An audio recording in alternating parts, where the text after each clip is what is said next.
sound off for Chesterfield. Chesterfield, first with premium quality and best for you. Chesterfield brings you Dragnet.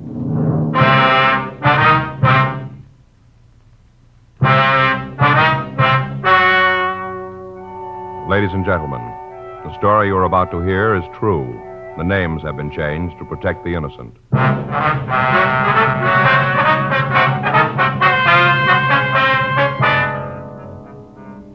You're a detective sergeant. You're assigned a missing persons detail. You get a call that a man is missing. He failed to return from his work the day before. There are no leads to his whereabouts. Your job, find him.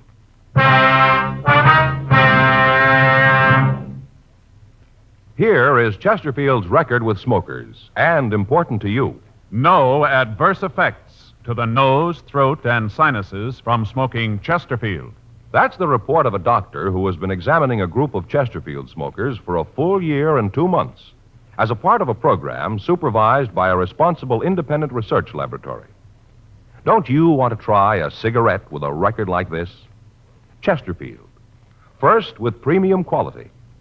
Chesterfield, first choice of young America.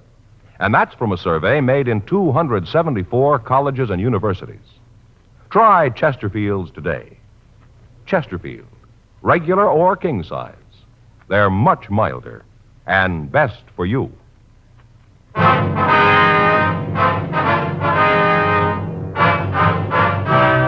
Dragnet, the documented drama of an actual crime.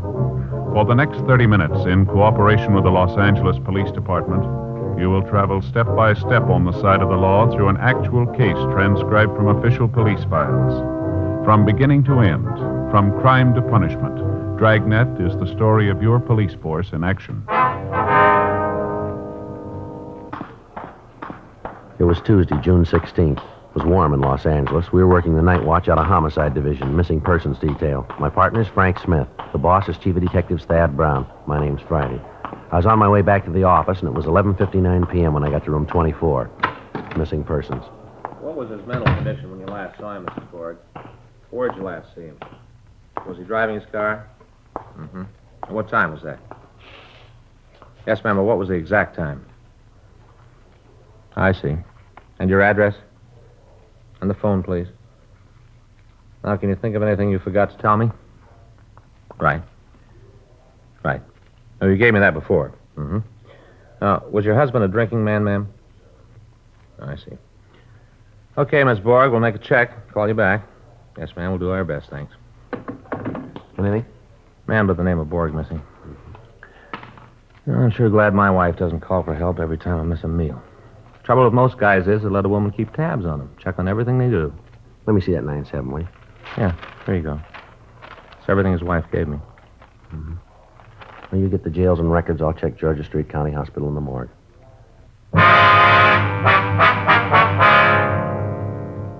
It looked like a routine investigation. Lots of things can keep a man from getting home. A few drinks, sick friend, unexpected business conference, a flat tire on an isolated road, maybe just boredom. But there are other things that can keep a man from getting home. It had to be checked out. Henry Borg, 51, male, white American, address 1571 East Berendo Street, had failed to return home at the usual time on Monday. His wife called one of the men he worked with and found that he hadn't been at work all day that day. He still hadn't come home the next afternoon. She called us. I checked the Gaga file to see if he was one of our regular customers, mental case or alcoholic. He wasn't. Frank and I checked the jails, the hospitals, and the morgue. They had no record of him there. No John Does fitting his description. And Borg had no criminal record. We could assume that he was at least alive. Frank called Mrs. Borg back, told her not to worry, and asked her to call us immediately if she heard from her husband. Wednesday, 3:10 p.m., still no word of Henry Borg. The day watch had made another check of the jails, the hospitals, and the morgue. Mrs. Borg called 3 times. The day watch officer's notes described her as very upset. I called her back and asked her to come in the next day to file a missing persons report. I asked her also to bring in the best picture she had of her husband. Thursday, 2:40 p.m. Mrs. Borg was waiting with Frank when I got to work. She'd already filled out the Form 316. She was holding an aging Pekingese dog in her arms. Joe, this is Mrs. Borg. How are you, ma'am? My partner, Joe Friday, ma'am. Hello, Officer Friday. I talked to Mr. Smith and filled out the paper. Here's that picture you wanted. Oh, yes. Thank you very much, ma'am. It's a good likeness. Mm-hmm. Now, Miss Borg, I see here that you haven't put anything down under personal habits for your husband. Well, I don't understand. Well, does your husband drink at all, ma'am? Henry? No. He takes a glass of beer with his supper when he comes home, but he's not what a person would call a drinking person. Gamble? Gamble? Yes, ma'am. Cards, dice, horses? Oh, I should say not. He never does nothing like that. You've never known him to gamble at all, then? Henry? I should say not. Now, Miss Borg, you say here that your husband has no relatives. Oh, only brother Ed, older brother, but I didn't put him down. We don't know where he lives. Haven't heard a word about him 9-10 years. Mm-hmm. What about your family? Your husband friendly with your family? My family hasn't spoke to me since the day I married Henry Borg. Mrs. Borg, I see you only have one friend listed, a Hal Bishop. That's the man your husband rode to work with, isn't it? Yes. Do you know Mr. Bishop's address? No, I don't. Did your husband ride to work with Bishop every day? You say he left his car at home Monday. Did he ever drive it to work? Well, he usually drove our car, but then he'd ride with Mr. Bishop pretty often, too. I didn't think anything about it. It didn't seem like anything. Well, did your husband spend much time with this Bishop? No, just work. Henry used to like to spend his free time with me. All right, now, ma'am, please don't get upset here. Did your husband have any financial problems, debts that were worrying him? Financial difficulties, like bills and things? Oh, no, Henry always took care of it. Do you think there might have been anything you didn't know about that was worrying him? Officer, if Henry was worried about anything, I'd have known it. He'd have told me for sure. Mm-hmm. Now, what about your home? Do you own it? What do you mean? Was there a mortgage on it, I mean?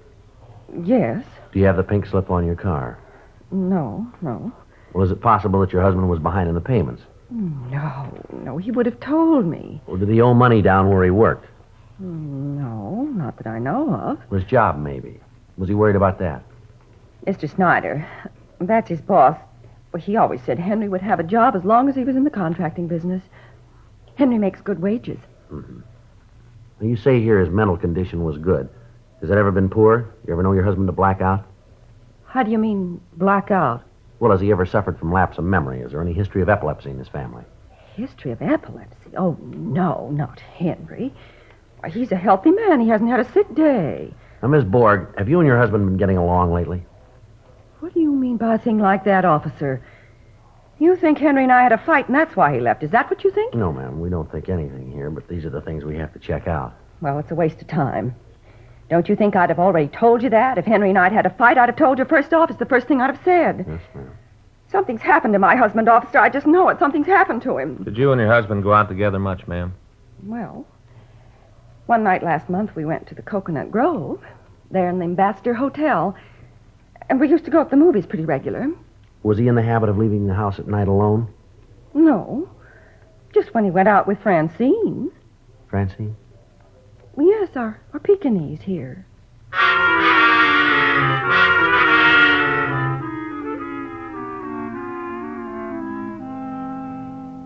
3:55 p.m., Thursday, June 18th. Began to look as if Henry Borg was in trouble. From what we'd been told, he wasn't a man who had just suddenly decided to leave home. We had to find out if the facts we'd been given were accurate. Thursday, 4:10 p.m. We contacted Borg's friend, Hal Bishop, just as he was leaving the construction job where they both worked. He said he hadn't gone by Borg's house to pick him up Monday because Borg hadn't asked him to. The way they worked it, Borg always told him the day before if he wanted a ride. At first, Bishop said he hadn't noticed anything strange about Borg recently. Then he decided Borg had been a little irritable the last few days. Said it wasn't like him to be irritable. That he'd never known Borg to miss work before, and that he'd never heard of any trouble between Borg and his wife. He said that Borg didn't talk much about his wife. We called on the neighbors of the Borgs. They said nothing to indicate any flaws in Mrs. Borg's story. Henry and Martha Borg were average people in an average neighborhood. He went to work every morning at 7 a.m. Came home at 5:15. His neighbors didn't know much about him. He was a quiet man. They lived in the same house for 13 years. Martha Borg was 47, maybe 48. They never had visitors. After 13 years in the same neighborhood, she apparently had no close friends. Two of her neighbors had noticed that in the past year, Martha Borg would leave her house 3 or 4 times a week at 11 a.m. Always at 11 a.m. She invariably got back before her husband did. The neighbors said she usually brought some shopping home with her. They did go out frequently in the evenings. However, there were no reports of family trouble between Martha and Henry Borg. Thursday, 6:20 p.m. We talked to Adolph Wernicke, whose grocery store was on the corner a half a block from the Borg home. They'd been trading with him ever since they moved to the neighborhood. I don't know what to tell you about Mr. Borg, officer. He always seemed like a nice fellow to me. Didn't say much, but nice. Sure is funny, him disappearing like that. You got any idea if he had any trouble with his wife? No, that wife, she's a funny one. Different from Mr. Borg as day and night. Well, how's that, sir? Well, I don't know. High hat, sort of. She's all right, I guess. Kind of show-off, though. Kind of person who dresses up when she goes shopping around the corner. Likes to buy fancy groceries, stuff I never get calls for. Like those anchovies up there on the shelf. Now, I'll bet you I won't sell 2 cans of them in a year, but Mrs. Borg comes in and she'll buy them. Now, Mr. Borg, he don't like that kind of stuff at all. Told me so himself. Yes, sir, but how'd they get along? Do you ever say anything about his wife? To tell you the truth, officer, I don't know. As far as a man and his wife arguing, I don't pry. Hurts business. Come to think of it, he did say one thing. That was a long time ago, about 2-3 months ago, maybe more. What was that? What'd he say? Well, he came in here, just about like this time it was. Didn't buy anything, just kind of hung around. Remember, he seemed out of sorts. I asked him if he was feeling all right. He said he was. Just felt like he had to get away from the house. Now, that'll happen to a man. Just feel like you got to get away for a while. You know what I mean, officer. No, sir, I'm not married.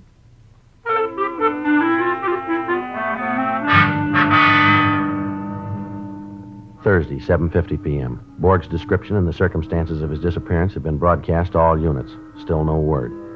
4:10 p.m., Friday, June 19th. We checked Borg's union. He hadn't reported for a new job. We filed an all-points bulletin. 8:05 p.m., I checked back into the office. Mrs. Borg was waiting. Sergeant Friday, I'd like to know just what's going on around here. My husband has been missing almost a week, and I don't see why something hasn't been done about it. If you can't find my husband, then why don't they put more men on this case? This is a terrible thing. I'm a woman alone, and the police haven't done a single thing. My husband may be dead. He may be dead, and nobody's doing anything about it. In my work, you hear it every day, but you can't get mad. It's against regulations, and you can't blame them either. They're in trouble, so you let them talk. You try to explain. They don't listen, but you try. Well, we're doing all we can, ma'am. They're always talking these days about giving policemen more money. It seems to me there are certain policemen who aren't even earning the money they get right now. Yes, ma'am. What are you doing for my husband? Miss Borg, here's the file on it. Now, we've made regular checks on the hospitals, the jails, and the morgues. Thursday night, when you came in to file that Form 316, we had a complete description of your husband broadcast to all radio units in the city. It was teletyped to every police division. Today, we sent out an all-points bulletin over the state wire. Every police department, sheriff's office, and highway patrol unit in the state knows that your husband is missing. Here, you can see the bulletin right here, ma'am. Now, in these cases, ma'am, we start with nothing. We don't know where they've gone or why they've gone. Most of them turn up by themselves. Some of them don't. We do everything we can to find the ones that don't. Miss Borg, there are 4,000 police officers in this city looking for your husband.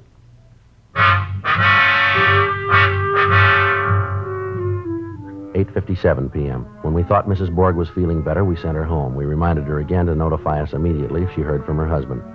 9:10 p.m. The desk at Central called and told us that they'd picked up a John Doe. From what they said, he apparently was suffering from amnesia. While I went down to Homicide to check out some reports, Frank went over to Central to see the man they picked up. 9:16 p.m. Frank came back to the office. Joe? Yeah? Just checked out that John Doe at Central. Anything on him? Yeah, it's Henry Borg.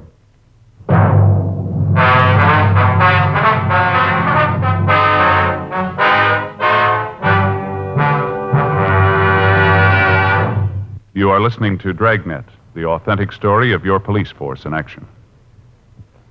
Years ahead of them all. Chesterfield is years ahead of all cigarettes. Chesterfield quality is highest. Here's the proof. Recent chemical analyses give an index of good quality for the country's 6 leading cigarette brands. The index of good quality table, which is a ratio of high sugar to low nicotine, shows Chesterfield quality highest. Chesterfield quality highest. 15% higher than its nearest competitor. Chesterfield quality highest. 31% higher than the average of the 5 other leading brands. Don't you want to try a cigarette with a record like this? Chesterfield, first with premium quality and best for you. Try Chesterfield today, regular or king size.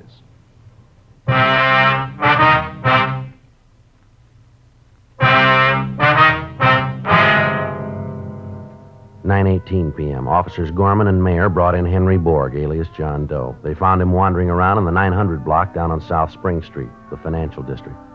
Wasn't much reason for anybody to be loitering around there at that time of night. All the businesses in the area were closed. The officers investigated. When they questioned the suspect, he would not or could not reply. They took him to Central Division, where the watch commander, Lieutenant Hale, had him shaken down. His wallet was missing. No papers, no identification. In his pockets, the officers found 8 cents, a key ring, and several keys. No cigarettes, no matches. He was dressed in a good quality worsted suit, very rumpled. No tie, no hat. Gorman and Mayer had rolled his prints at the city hall and sent them to latent prints for classification. During this time, no one let him know that we had any idea who he was. The two officers that had picked him up stood by. Frank and I walked over to where he was sitting. Do you know who you are? Feel sick? Been drinking, maybe? Would you have a rough night? Look, if you can talk, mister, I think you better make things a lot simpler here. We're trying to help you. How about telling us who you are? Maybe there's something wrong with you, mister, but we don't think so. We want to know who you are. We want you to tell us. If you don't, the only thing we can do is let them book you at city jail as a John Doe. That's the law. Now, look, if you're trying to hide something, if you're wanted, we're going to know it in a few minutes anyhow. If you want to wait, we'll wait it out with you. You want us to think you're an amnesia case, is that it? Well, maybe you got a good reason, but it won't work. I've been in this department a long time. I've seen a lot of phony amnesia cases. I've only seen one real one, and he didn't act like you. You want to know what I think? I think you're pulling a phony. Come on, how about it, mister? I get it. Missing persons, Friday. All right. Yeah. You bet. Thanks very much. Right. Okay. That was latent prints, mister. They got your fingerprints classified. Now, we know you're not wanted for anything. Look, we know you're not a bum. Your clothes are good, and you look like a guy who takes good care of himself. A man like you doesn't walk around without a wallet. What happened to you? You got a problem? Tell us about it. Maybe we can help you.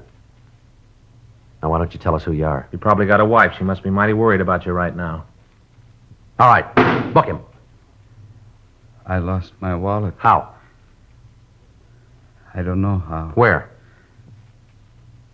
I don't know where I've been. Now, you listen to me, mister. We want to know who you are. We want to know where you've been, and we want to know right now. I don't know who I am. Let me see your hands. What? Your hands. Come on, hold them up. Let me see them. That's it.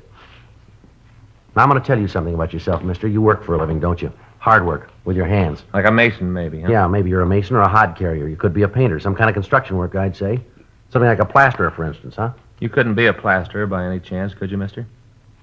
I don't know. Okay. You ready to talk to us now, Henry? I wasn't trying to fool you. I was only trying to fool myself. You know, we've been looking for you since Tuesday, Borg. Your wife's pretty worried. I'm not going back. No matter what you do, I'm not going back. We're not going to make you go back. That's up to you, Borg. All they pay us for, mister, is to find you, to make sure you're okay. None of our business if you go back. I'm not going back. All right, now look, you're pretty upset, Borg. Why don't you tell us about it? It's crazy. It's crazy what I did. It doesn't make any sense. You fellas, you wouldn't be interested. Maybe I'll just go if it's all right with you. I'll just go. Yeah, it's all right. It's okay if you want to. Look, we're going to be around here another hour. We haven't got much to do. Our work's all cleaned up. We're just about ready to go home. Why don't you stick around and talk to us, huh? We'd kind of like to hear what happened. Yeah. Just might help you clear things up in your mind if you talked about it. Oh, it's crazy. I know it's crazy, but I guess I do want to tell somebody about it. How about a cigarette? Will that help? Yeah. Here, I'll give you a match.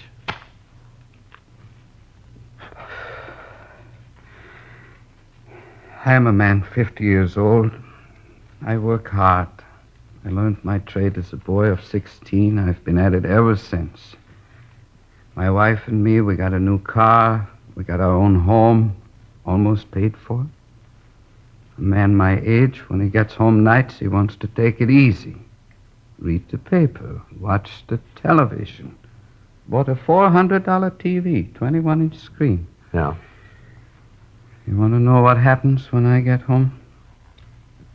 She wants to go out. It don't make any difference how tired I am. It don't make any difference if I've been working hard all day. She wants to go out. Do you know what that's like? Well, it doesn't sound like the reason a man would leave home, boy. I don't mind it once in a while, if it was just once in a while, but she's after me every minute I'm home. Here for the last few years, it's been every night. I don't know what's come over her. She didn't used to be like that. Martha used to be a sensible woman. Now she acts silly like a young girl. She's different. Goes in for fancy clothes, all kinds of fancy food, even anchovies, and I don't like anchovies. Last month, I swear, she even made me take her down to the Ambassador Hotel. Imagine me at the Ambassador Hotel. All I ever hear from her is we've just got a few years left to have our fling. I don't want any fling. I'm a plasterer. That's hard work. I get home, I want to rest. It isn't like I cared if she goes out. She goes to the movies almost every day. Goes before noon, she tells me, before the prices go up. I don't care about the money. I want her to have a good time, the clothes, the things like that. I don't care. I love my wife. I guess you think I'm crazy after what I did, but I love my wife. I see, sir. And that dog, that Francine, what kind of a name is that for a dog? You ought to hear her talk to it like it was a person. How long you had the dog, Borg? I don't know. 2, 3 years. Well, the reason I ask, it seems funny that you just decided to leave home last Monday. Dog's been around 2 or 3 years. The ambassador thing was last month, you said. Well, what did it? It was the lessons. Lessons? The dancing lessons. What? But there's this social club up around Pico and Figueroa. People go there to dance. People our age, she says. Only I can't dance. That's when she gets this idea I gotta take dancing lessons. Did you ever hear of anything like that? A man my age has got to take dancing lessons? That's when you left. That was Sunday afternoon, when she got this idea. She kept picking at me all afternoon. It really got me. I thought about it all night. I couldn't sleep. Monday morning, I just didn't go to work. I got drunk instead. Got sick, too.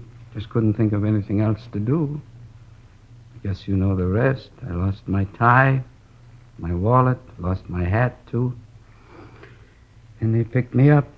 I was just kind of wandering around when they picked me up. Seems like a shame when a man can't even go home. Mm-hmm. You sure you don't want to go home now, Borg? Maybe if you talk things over with your wife. No, it wouldn't do any good.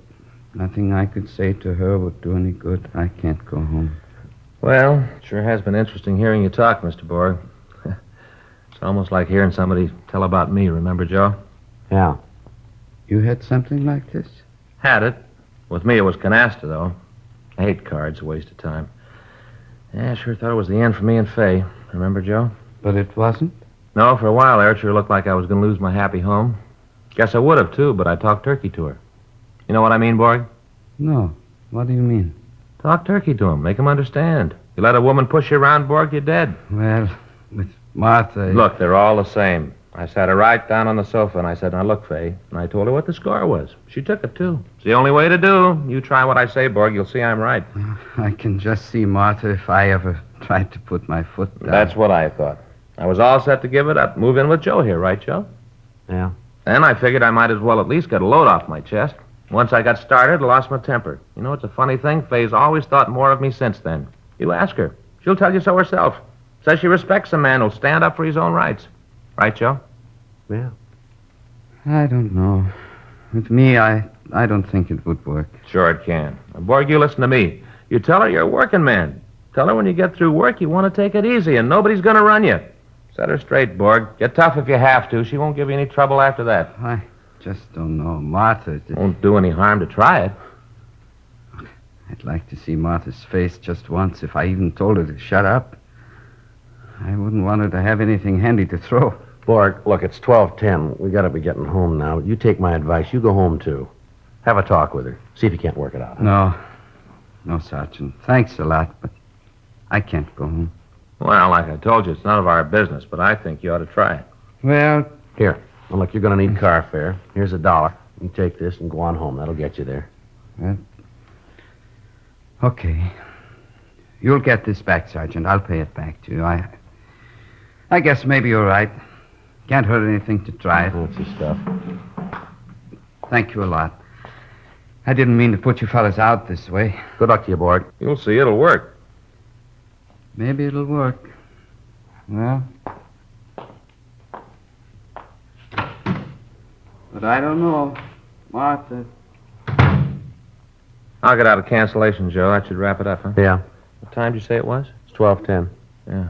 Well, Joe, I better make a phone call first. This time of night? Why? What's the matter? I just remembered I told Faye I'd call her.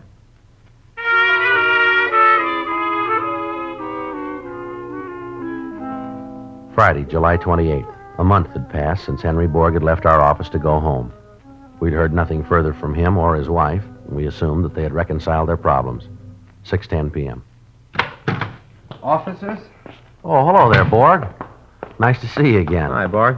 I was afraid maybe you fellas wouldn't remember me. It's been a while. I tried to get out and see you before this. Well, fine. How are things going? Did it work out like I said? I brought you something, Sergeant. Some cigarettes for both of you. Like you to have them. I hope it's the right brand. Well, yes, sir. That's the right brand, all right, but you don't owe us anything. I want you to have them. That's all right, sir. You keep them. All right. Well, anyway, here's that $1, the one you loaned me. Okay, Borg. Thanks very much. I sure owe you fellas a lot, and I really mean it. My wife and I, we sure appreciate what you fellas did for us. Oh, is that clock right? Yes, sir. Uh-oh, gotta rush. Got an appointment. Be late if I don't hurry. Appointment? Yeah. Gotta get over to Arthur Murray's.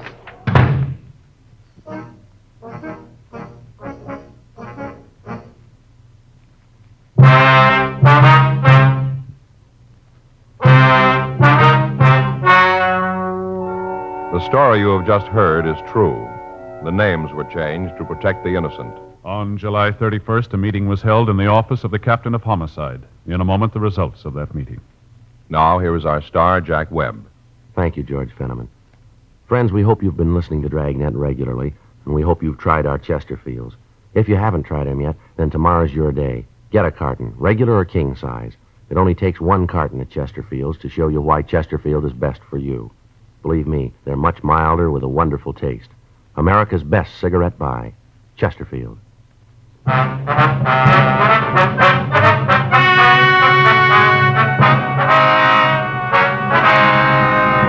Since the subject, Henry George Borg, had committed no crime, he was not held, and the case was officially marked closed.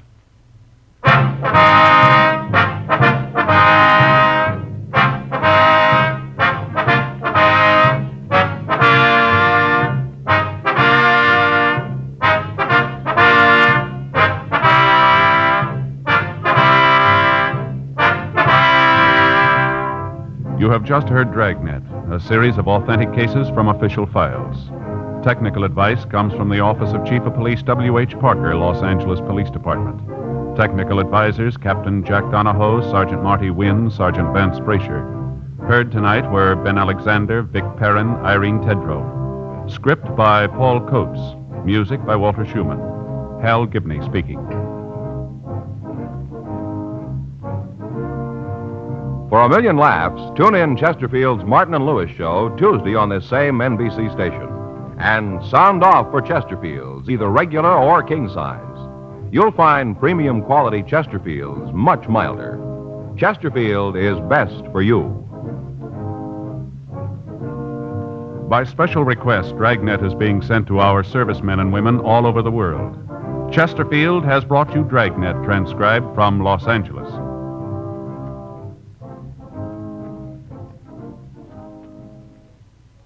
Have you tried new cork-tipped Fatima? It's the smooth smoke. Here's why. New Fatima tips of perfect cork, king size for longer filtering, and Fatima quality for a much better flavor and aroma.